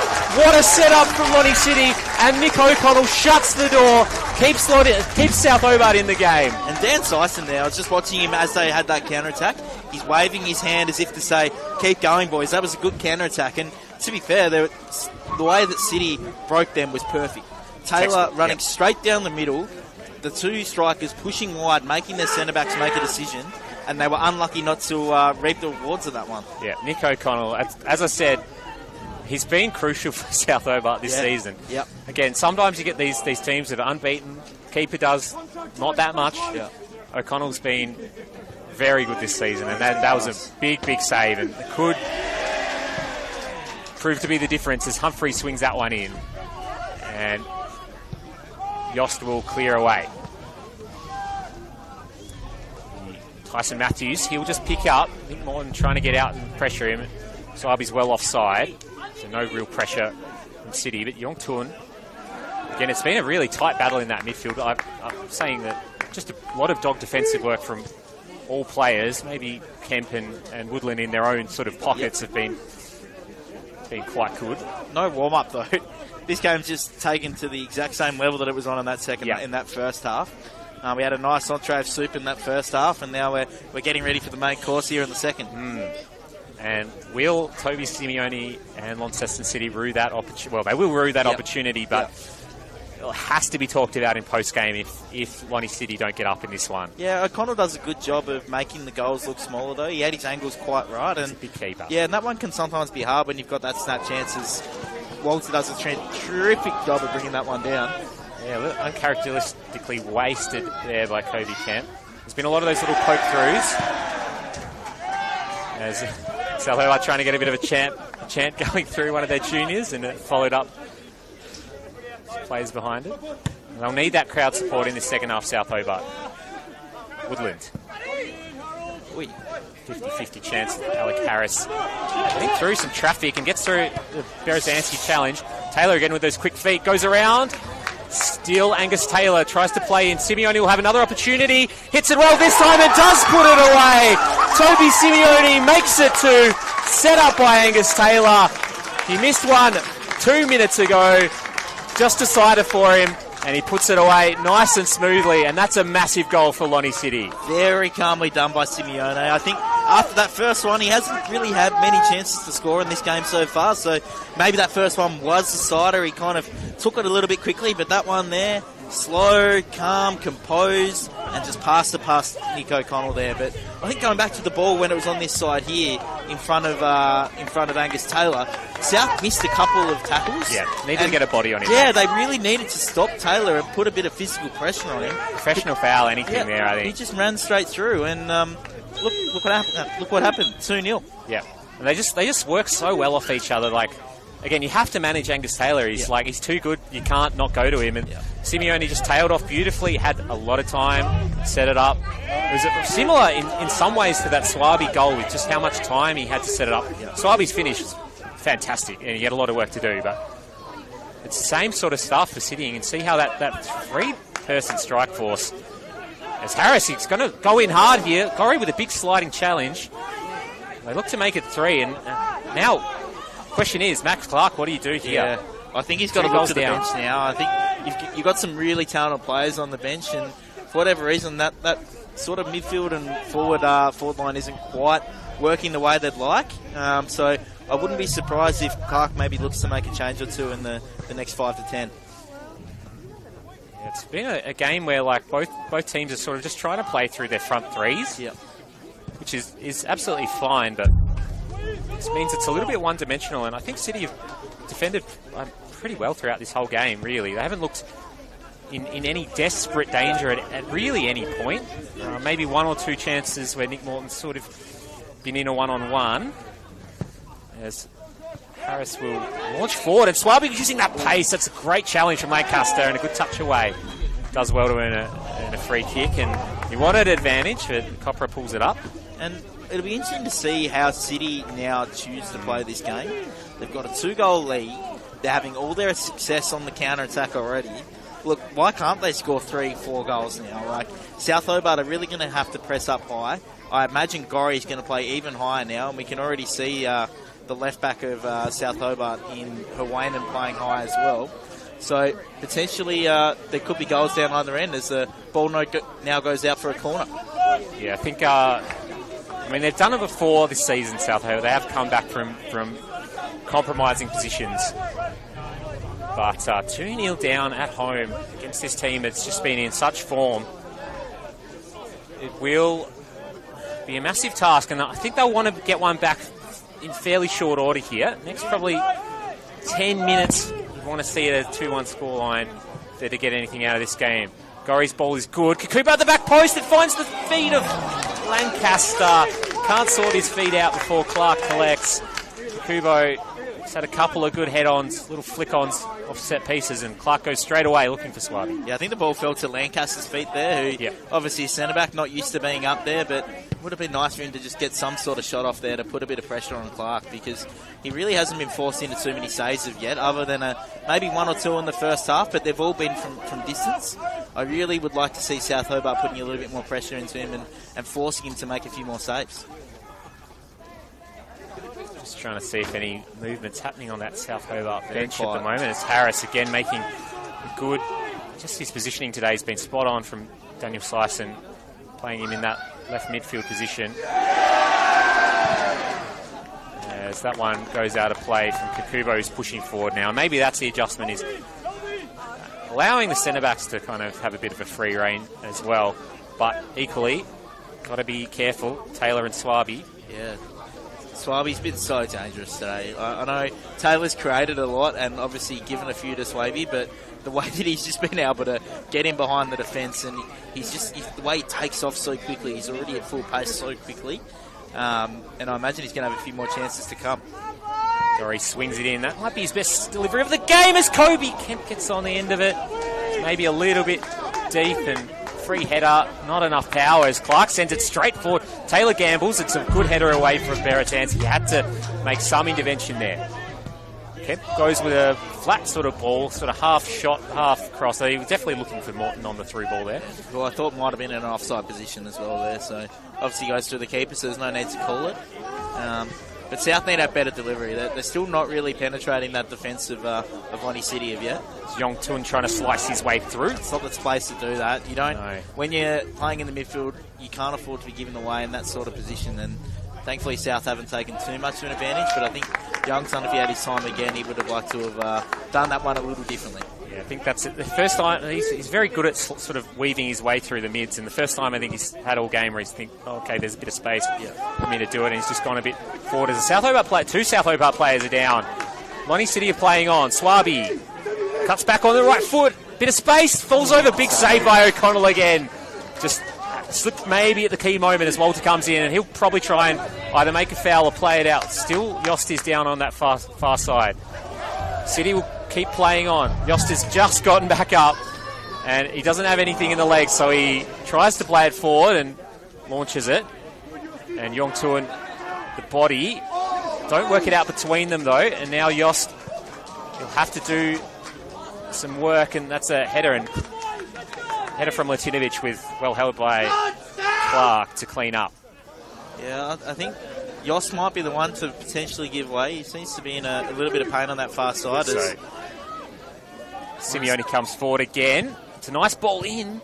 Lancaster, no one roving at the top of the box. So Kakubo, the game just getting stretched now. Yeah. It's really no midfield in either team, just Woodland and Kemp. Everyone else is all the way up or all the way back. And that's a lovely ball from Yost. Gorry gets there first. Pokes through for Kemp.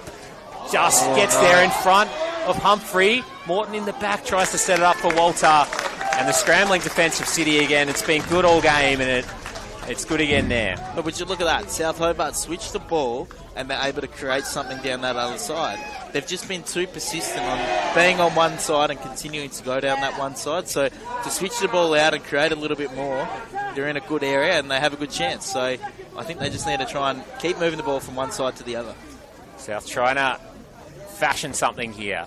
Gorry with the outswinger, big jump from Hess. It's Walter at the back post. He hits the post. He's struck it sweetly, and I think it's Matthews on the line there, managed to clear that one away. And you'd love to see that from as a goalkeeper when the ball goes Clark running was in no man's land there. Yeah, and your teammates there ready to clear that one away. Nicely done by Matthews. So he's had a good game on that right-hand side. Well, saw there. I just saw the ricochet, assumed the post, but yes, Matthews, another young player for City. Again, they've got that good balance. Just to see that with Devonport in the women's comp. Again, a probably slightly different level of experience there. But they've just got that complement of sort of homegrown young players that are coming through to support the likes of Whitney Knight and Doy and King. You can see City just really building something here. Can they close the gap in this title race? South are fighting hard at the moment though. Can't count the team in the red and the blue out. It's not the best ball from Morton though, and it's mopped up by Humphrey, who will be challenging the votes today in how he's defended. Nice dummy from Morton. It'll be Walter to pick it up. Gorry's barnstorming forward again. Stands the ball up over the head of Clark. Kemp's there. Clark gets a hand down. It's followed up and cleared out of play again. This time Lockie Clark making the save. Little punch over the top and then down for another save to his low to his right. And good bit of composure there from Gorry too. In that scenario where you're right on the byline, it can be easy to just sort of blast away. And he's just chipped that one up, and Clark maybe not in the best of positions, and it nearly falls to create a goal for South Hobart. Still plenty of time in this one, and South is still pushing hard. It's a little bit deep this time from Adam Gorry, but Kakubo again nods it down. Fights Kemp. Oh, it's pinballing around in there. Kakubo's been jumping. He's been absolutely skying people today. And I've been really impressed with Lockie Clark in goals. He never looks stressed. Like, the ball's bouncing around his 6-yard box, and he still looks like it's all the way down the other end when it's in there. It's very composed. Long throw comes in, heads on again. Lancaster's in there, falls to him, chipped up. Hess falls over and it's away by Matthews. Maswabi can't save it. And South will try to get it in straight away. Lonnie City are wanting a substitution. South do get in quick enough so they can't make that sub. City just wanting to release the pressure a little bit and make the sub. Falls to Gorry. Goes around one and well teed up by Hashimoto. Now Taylor with time to run. Gets through 3 challenges and a big challenge from Havainen. Gorry on the ground. Taylor now releases Harris. Goes through 2 of them. Taylor will pick it up again. He's got Woodland back there. Goes more direct. It's not the best ball again. And Kakubo released that pressure. It's a little bit ragged through both teams at the moment. Yeah, very frantic stuff here. I think the subs might bring a little bit of calmness for City. I'll be interested to see who comes off. I imagine Harris might be one of them, knowing that Rawlings is potentially going to come on as well on the bench. Maybe the striker up top, they might look to try and press a little bit more, but as the subs are now made. So it will be Mac Wilcox. You could see warming up. A very attacking sort of fullback normally, and so he's come on for Harris. So he's going to play maybe a semi-defensive role, and I like that shift from Daniel Sison.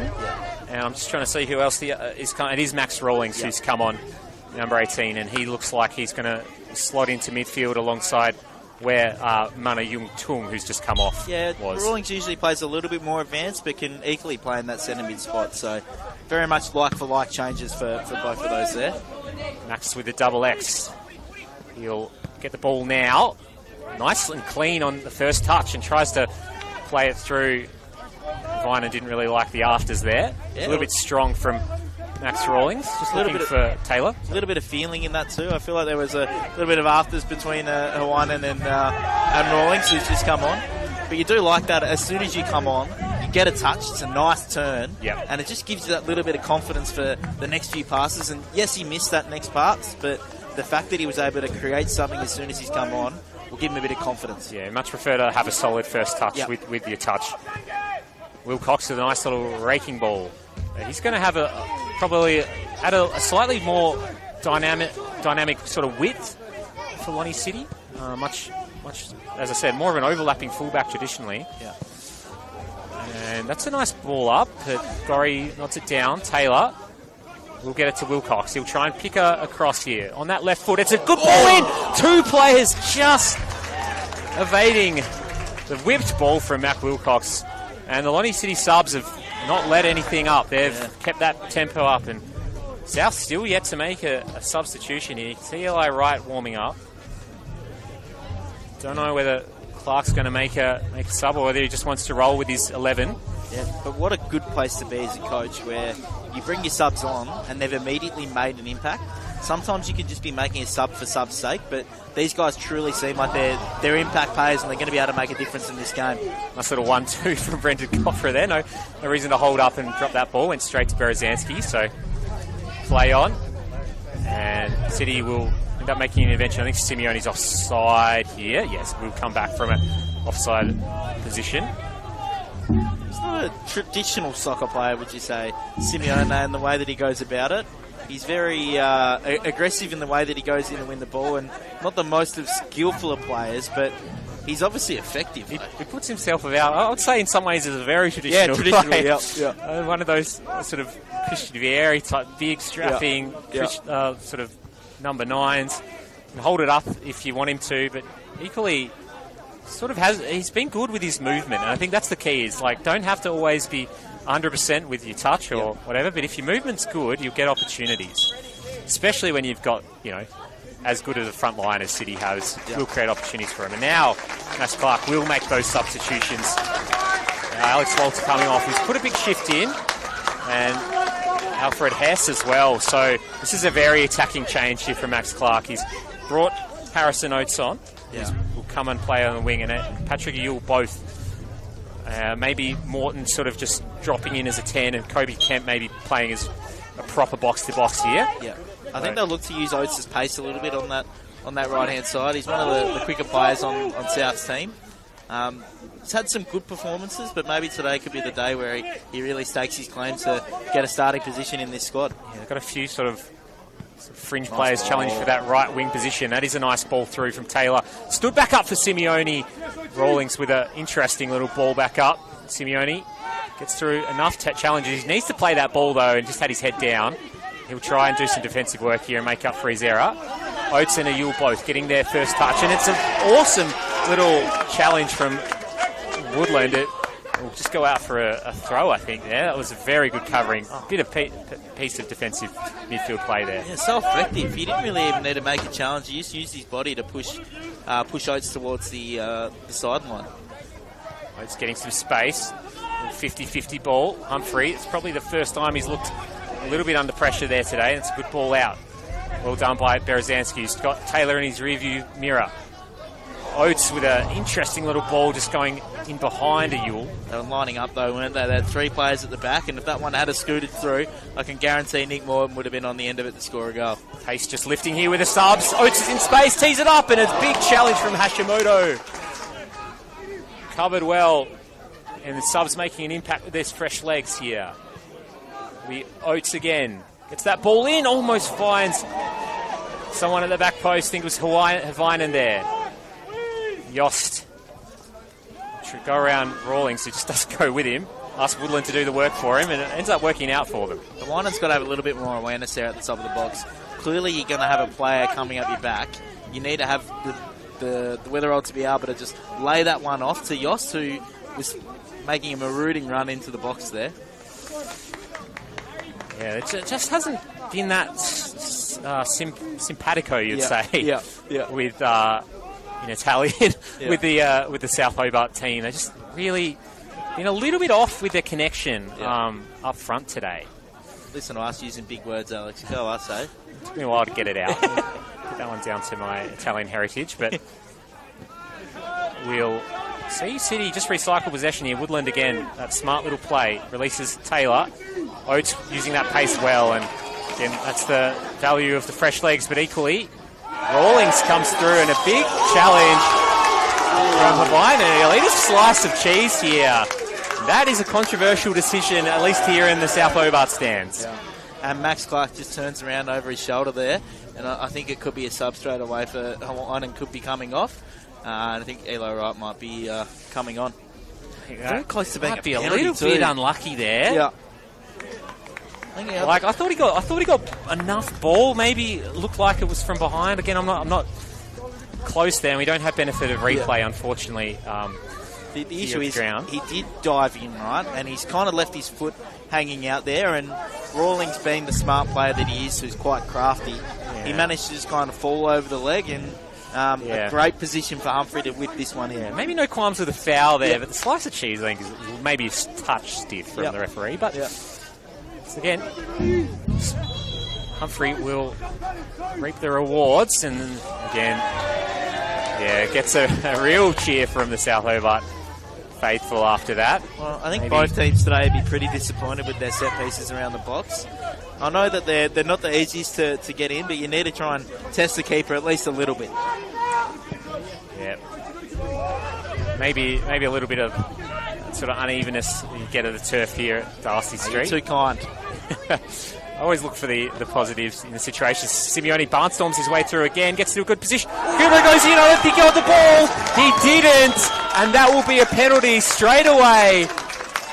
Toby Simeone got in behind. Kubo diving in from behind. You can see he's upset with himself there. I think he maybe didn't have to go for that one. He was pushing himself wide. It's maybe a little bit rash.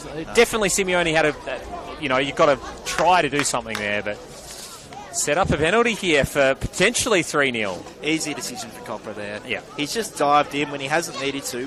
Where's he going in that scenario? He's going down to the byline and it's going out of bounds. He didn't need to dive in, and he's given away the penalty. And, I mean, it could be 3-0 very quickly here. Yes, it's Angus Taylor over. We have said the dead ball prowess today hasn't necessarily been great for either team here, and Lonnie City in particular. It is Taylor who stands over it. He's got Nick O'Connell for challenge. Nick O'Connell saves it! He's been good today, and he's good again there. Big save to his right. Not wide enough from Taylor, not high enough from Taylor, but O'Connell with a big save for South Hobart. He also slipped in his run up there. He lost his footing on the first step when he went in, and I think that might have just thrown him out a little bit, but great save from O'Connell, using his big wide frame to be able to pull that one in. Fantastic from O'Connell. Is that? Oh, I thought that was going to skew into the top corner. Potential own goal there. They get away with it, South Hobart. That just keeps the door open for South Hobart. 3-0, I think that's game over. 2-0, 15 minutes to go. Bit of momentum coming out of there. Big save from their keeper. More subs coming from South Hobart. And was that Augustus Taylor's first mistake today? I don't think he's really done a lot wrong outside of that penalty miss. Yeah. I feel like he's had a really good game and he hasn't really done a lot wrong outside of that. Maybe the free kick up the other end, but you don't really harp on that. So, yeah, it's just an unfortunate one. Yeah, like as I said, you've got to give full credit to the keeper to make a save there, but the penalty was right where you want it as a keeper, to be honest. Like, if you're going to save a penalty, that's where you want to put it. And as South Hobart made 2 subs, I think it's Eli Wright that's come on, and then also Laka Seljak as well that's come on there.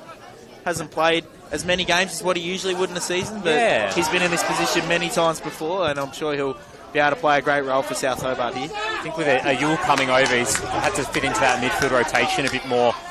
This is Wilcox weaving his way past. Gorry tries to get a challenge, stands it up, but Swaby with the header. It's a decent contact on it, just shielded off enough from Kikubo to make the angle hard for him.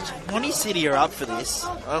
I'm just not sure where the goals are going to come from South Hobart. They're attacking really well, and the way that they're countering with South Hobart pushing all their players forward, I can see Monty City maybe getting another couple of goals. I'm really loving that change-up from having Wilcox. I think, again, we've been on it all day. Syson tactically today nailed it. Had Harris as the defensive left midfield position, tracking Adam Gorry. First hour. Now he's a bit more tired. You can maybe play a little bit more aggressive with Wilcox. He's going to play wider. It's going to give them a different look. He's going to put crosses in. And they've been so threatening still. 13 minutes left in this game now. 2-goal lead. Taylor goes down pretty easily. Over. It's probably a free kick. I think Taylor's done a good job of potentially making that one look a little bit worse than what it was. But, hey, he was fouled in the back. It's one of those ones when you're on the opposite end of it, you absolutely hate it because you're like, look, I've touched him. He's gone down. I couldn't really do anything about it. But as a referee, you also kind of have to pay it. It's a difficult sort of situation for Kobe Kemp there. Humphrey on the free kick. Humphrey, can he get it right this time? That's better, but again, no one running there, so Gorry will head away. Now Eli Wright, who's just come on. We want to cut back in on his left. Is anyone on the reverse pass? Just maybe took a little bit too much time. And Humphrey will just chop it up into the air. Well won by Hashimoto. Lancaster will play it forward to Kobe Kemp. And City just putting enough bodies at Kobe Kemp that he hasn't really had a lot of time to create outside of probably a 15-minute period in that first half. As Hashimoto goes through now, Swaby trying to put the afterburners on, and well done by Adam Gorry, who's probably had a bit more defensive work to do today, but he's been good in that defensive work for the most part. Here goes Oates. Good ball for Ayul. He's in behind now, and offside. The flag comes up. The South Hobart home fans, they all sit on this side of the stand. Absolutely hate that decision. Nothing like the South Hobart fans screaming wanker at a 17-year-old linesman, eh? Look, bit of atmosphere. I think that's going to be a little bit controversial for some. Yeah. I feel like he was probably offside, right? That one, they were side by side. It's right in front of him. I imagine it was probably just a shoulder or a leg that might have just been offside. It was close, but I'm backing the linesman in there. Not too many complaints from the actual players out there. He's a good feed again. He's getting kind of good, weaving his way through. Yeah, you heard me say he was a traditional player. It's not the best tee up from a Yule both as Woodland makes a good intervention again. Kikubo, the karate kick forward. Wright nods it on. Now Eli Wright. Good feet.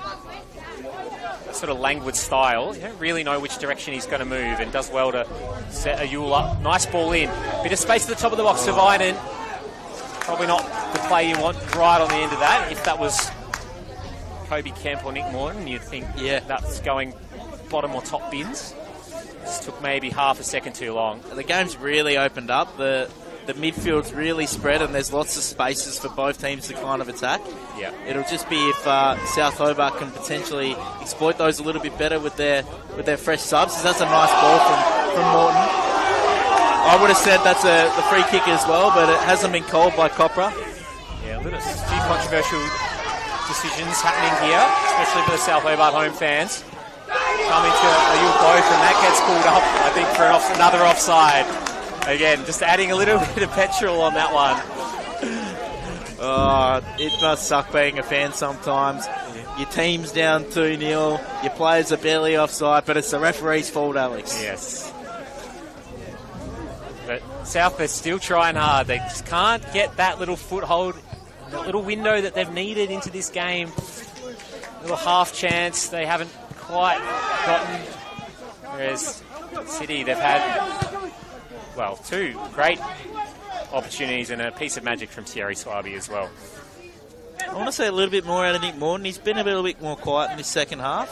Obviously not quite up to his high standards of usual, but I would like to see him potentially take this game by the scruff of the neck. There just hasn't been enough space. Woodland in particular, and Latinovic managing Morton so well. Here's Swaby. Simeone's in an acre of space here. They've got 2 at the back post. It's a 3-on-2. Gorry's hustling to get back and does so well to make that challenge. Adam Gorry working as hard forward as he does back. That's what you want to see if you're a South Hobart supporter. Simeone didn't see him coming. That's vintage Gorry, right? His team are in a lot of trouble. He manages to chase back and put a last-ditch challenge in to ensure that Lonnie City can't get that 3rd goal. Can they attack now, South? They need to be able to create a little bit and put Lockie Clark's goal under a bit of pressure. Yule trying to get through. Hashimoto has had a solid game today. Again, runs forward, energetic. Doesn't have any support. He's got Taylor running forward, and like a Seljuk will come through and make the intervention. I was just about to say, I think if any criticism of Simeone, his movement's been great, like done some awesome stuff, but just at that crucial moment just to get his head up. Yep. Or a yell from a teammate. There was, I think the crowd was making some noise there. And I think Hashimoto's really come into his game in this second half as well. There's been a couple of little times where he's managed to just get a little touch and then he's created a little bit for his team. And obviously quite a no-frills player in the first part, but just does the little things really well. Yeah, it's been a really solid team performance from Lonnie City. 8 minutes to go now, and it's really starting to look a little bit dire for South Hobart. Again, might not be, they'll still have a 2-point difference if Lonnie City win their game in hand. So it's not the end of the world for South. They're still in the driver's seat. But I think this could really prove to be a big momentum swing in this season if it stays the way it is. Yeah. Stranger things have happened though. Yeah. I've seen some very madcap endings here at Darcy Street throughout the years. And it just creates a little bit of seed of doubt, right? When you've got that 6-point buffer, that 8-point buffer, you feel like there's a lot to potentially give that up. But a loss here, a draw there, and then all of a sudden, City can sniff the title, right? Yeah. Any Southern Championship fans of a few years ago, not that I'll dwell on that too hard, when I was part of the university coaching staff, I think we had about a 6-point gap and just couldn't get it done in the end on the final day. So when Mike Napier ran over the top of you, Alex. Yes. Yeah. I was thinking about the Hobart United year. There was a few times. Zach, we won't. Again, that might be for the Southern Championship commentary feed if we ever get one of those. South Hobart, it'll tee it up. The back, it was a free header for Oates. He just didn't get up. Yeah, half a shout for a hand as Copra had to make evasive action. Almost took Kakuga out in the process. Hashimoto has played it maybe a bit too late. Swaby was at least offside. I don't know about... Simeone thought he was offside, but Swaby will come back in and collect the ball. He's got Wilcox and just straying offside. Finishes it off and might eat a slice of cheese for that. Yeah, I think he will. I think that was a little bit too gratuitous there from Mac Wilcox. Just in the play before, there wasn't quite the yell for handball, but it sort of hit Humphrey's hand. I feel like that it didn't really sound like it was leg or anything like that, but there wasn't enough of a yell from South Hobart to really sell that it could have been a penalty. Morton will play it up. It's taking a bad bobble, and you'll both will swing on that foot. It'll set up, and it's finished off. Eli Wright puts South Hobart back in it. There's 5 minutes to go here at Darcy Street. And there it is, the ball out wide from Morton. Intail drops it off, has a shot, and then Wright does a fantastic job of making sure that one goes in. The hit into the ground, bounce over the top and into the back of the net. Didn't even celebrate. And the South Hobart crowd is right in this now. There's enough time. Nick Lawrence trying to get them G'd up. Morning City is going to have to brave an absolute onslaught from South Hobart in this last 5 minutes of this game. We may have copper time to deal with. We may have copper time. I'm just putting that out here. So 5 minutes left now. We've got a vocal South Hobart crowd. City still playing quite well as Swaby gets the ball in. Oh, almost a direct reply from Lonnie City. They've had a few opportunities to put this game to bed. Missed penalty. One there. A couple of chances that just skewed across the face of the goal. Just felt the air come out of the game a little bit there as Launceston misses a pass. The ooze, the South Hobart crowd, but how lucky are we to be neutrals right now in this one. Absolutely. This is why you tune into games like this, and I think this is why the league's been so good the last couple of seasons. I know a lot of people sort of talk about maybe the bottom end of the table, not always that competitive. I think the top has been absolutely good watching. Gives a bit of a crowd catch for us here in the commentary. That one might have been me, actually. Ripped a shot out wide and finds a side netting. Oh, I thought Swaby might have got that one in. McConnell will get things moving again. He got it going well last time. Lancaster heads back in. Bit of aerial ping pong. Ball forward. He's a Yule boat. He's all over the back of Humphrey. It's Morton, and it's a big challenge from Latinovic.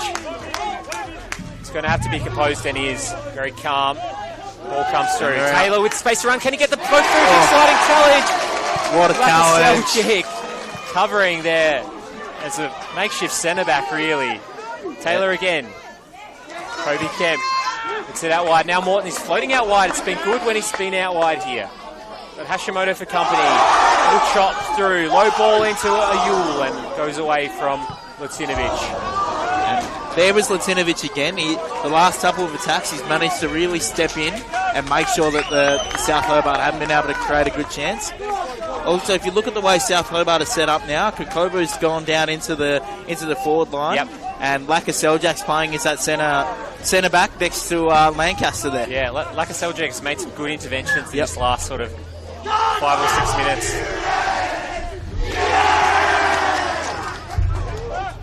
Ball goes back up and down for Rawlings. Simeone running out of some steam just this last couple of minutes. Been an intense match here. Eli Wright, goal scorer, just puts it back into both. And Woodland again, he's just been everywhere, hasn't he? And they remain a little bit tangled up. Taylor does some excellent defensive work. Wilcox, this is an interesting little ball, just under hits it though. Gorry again sends it forward for South Hobart. Kakubo gets his body involved. Almost put it on the spot for Morton, but well away by Humphrey. And Humphrey very composed. Put that one well into the tennis courts and actually almost all the way onto Darcy Street. You don't have to tell him to send it long. Yeah, Humphrey very composed. Just brings that one down, gives it to Latinovic, who's happy to put that one into Rosette there. I think the match manager's happy. There's a few people maybe playing pickleball down on the court who saved him. Oh no, they haven't got it for him. Long throw. Here goes Kobe Kemp. Long throw. Kakubo's in there. Sorry, Helvinen looking for Kemp. Put it back in there. And Woodland will go away. Simeone just wants to hold this ball up. They've got 2 minutes. Maybe they can go all the way. It's another 2-on-2. Can Simeone play it early? It's a decent looking ball for Swaby. He's on the end of it. Oh, what a save. McConnell with the feet again. He's been immense today. Taylor, McConnell goes down. He's got time. Puts it away. It's 3-1 for Lonnie City. In the 89th minute, Angus Taylor puts it away and earns potentially the 3 points for Lonnie City. How about the composure by Taylor there? He could have easily blazed away when O'Connell was right in front of him. Takes a touch, brings it back inside. O'Connell goes flying, buries it into the back of the net. Lovely bit of class there from Angus Taylor, who has probably been the difference in today's game. O'Connell made a great save and then he just slipped over, out of position, unlucky for the South Hobart keeper, but just that pressure that Thierry Swaby puts on, and then Taylor follows up. 3-1 to Lonnie City. Potentially a 2-point gap now in the race. We keep harping on it. It will be 5 tonight if things remain the way they are. I think South Hobart, the only hope they have here is a bit of copper time now. Yeah. I still don't think the game's dead. Like, knowing South Hobart, knowing this competition, there's still goals out there. So I wouldn't be surprised if South can maybe create another one as they continue with this rugby union sort of setup off the kickoff. Yeah. Little drop kick forward. They actually might have it set up well here. Gorry's ball. It's not a bad ball. You'll misjudges it. Looking for Sashi Kakubo. Havainen hits it pretty well. It laser beam straight into the chest of Lockie Clark. Yeah, not fazed by that one. You can shoot from there all day. Lockie Clark's happy to bring that one down. It's a big bomb forward. I think they'll just want it in the corner now. Simeone, they want his body challenging. Like a Seljuk, clean again. Scrambling defence, but can't find a teammate on the way out. Yeah, clinical performance from City though today. They've taken their chances. They've played the right way on the counter attack when they've needed to, and a brilliant tactical performance from Dan Syson as the coach. Yeah, full credit to Syson today. Look, I don't want to say he's our coach Max Clark, but he's come up with some really good solutions to what South Hobart sort of do. You know, he's managed Adam Gorry. I mean, Adam Gorry's had a good game, but managed the threat of Adam Gorry really well. Here's a you both.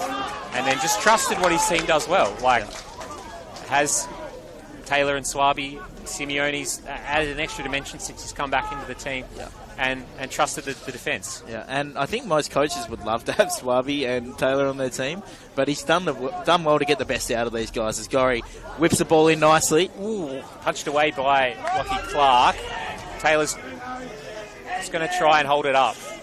Goes forward to Simeone. He's got no one ahead of him, so he's just going to try and put the afterburners on. Good sliding challenge from Laka Seljuk, but I think City will be quite happy to take a throw in. You can see the big smile on Simeone's face. We're ticking into the 3rd minute of stoppage time. There's a man on a mission there as he kicked the ball down the line. Brave man to stand in front of him as he was. I'm just really excited for the run into this season. I think that fixture against Devonport on the last day for South Hobart. Again, City are going to have to win their games. They're going to have to win every game if they're going to challenge for the title. But it's really thrown the cat amongst the pigeons. Probably you'd say a month or two ago, South Hobart are absolutely cruising towards it. And this might be one of the biggest wins I've seen City have away at Darcy Street. They've had a few good wins against Knights over the years at KG5. But today, they've just nailed it, really. Yeah, they've come really up for the contest, knowing exactly what they need to do to be able to beat South and then executed it. And that can be half the battle, right? If you've got good plans, you still need the players out there to be able to do it, and they have. Comes back down and away. And I think the other thing is the 3 goals have come from the 3 people you want it to come from, but 1 each as well. Swaby with an absolute cannon, really got the game going with that one. And Simeone had a probably easier opportunity for his first side at goal, and then puts away a pretty well set up chance, and then Taylor at the end. It's really just adds a really dynamic dimension to the league and their team, really. Yeah. And I think what are we just going into 94 minutes? I think that'll probably about do it. There have been a few stoppages, but not too many. I'm sure City will be happy to put this one well into the box and then sit back in as Copra has a quick look at his watch. And it might be one of these things where you get the team that is probably a better team on paper, but they've had the cup run, they've had the extra games to play, and City might have just had a bit of extra time to settle their team over the last month or two. So here goes Taylor again. Can he finish it off? And he hits it well, and another good save from O'Connell. Probably made 3 or 4 of those today. Yeah. Even though he's conceded 3, can't really fault him. And you can hear the yells from the away supporters. A couple have travelled down the Midlands Highway. And they've witnessed a great almost a famous victory for Lonnie City today. 3-1 over the league leaders, South Hobart. And you have to say it's fully deserved with the way they played. It was a great game, though. Yeah. South Hobart were in this game throughout the contest and pulled it back to 2-1. And for half a second there, we thought maybe they might run over the top of Lonnie City, but managed to just put it away right at the end. Yeah, I thought when Angus Taylor missed that penalty that South were going to work their way back into the game, and they did. But sadly, Lonnie City too good. This has got to be one of the biggest wins for their club in recent history. I'm sure they had lots of wins back in the past, but in most recent, for them to be challenging South Hobart for the title, and although they've still got to rely on results going their way, it's going to create a fantastic last 4 or 5 games of the NPL season here. I think that's the key. This is one that South Hobart can afford to drop. It's not one they want to drop at all, but just means that they can have a bit of a wobble, but they need to sort it out from here. I think if City do what they've been threatening to do and win out, that will be a good result for the neutral fan. Yeah, and Angus Taylor, best on ground today. Thierry Swaby, not too far behind. He was electric up top, but the way that Taylor was able to bring the rest of his team into the game was really impressive. And what a weapon to have at your disposal. Yeah, real credit to Daniel Slice and how he set it up, but also the players he's got at his disposal. So 3-1 is the final here today at Darcy Street. It's been a great game, really good afternoon of NPL football. So thanks so much for joining us, and I hope you'll join us for the run-in to the end of the season here on Football Tasmania TV. My name's Alex Mummery, and alongside me has been Zach Peace, and I hope you'll join us next time, and see you then.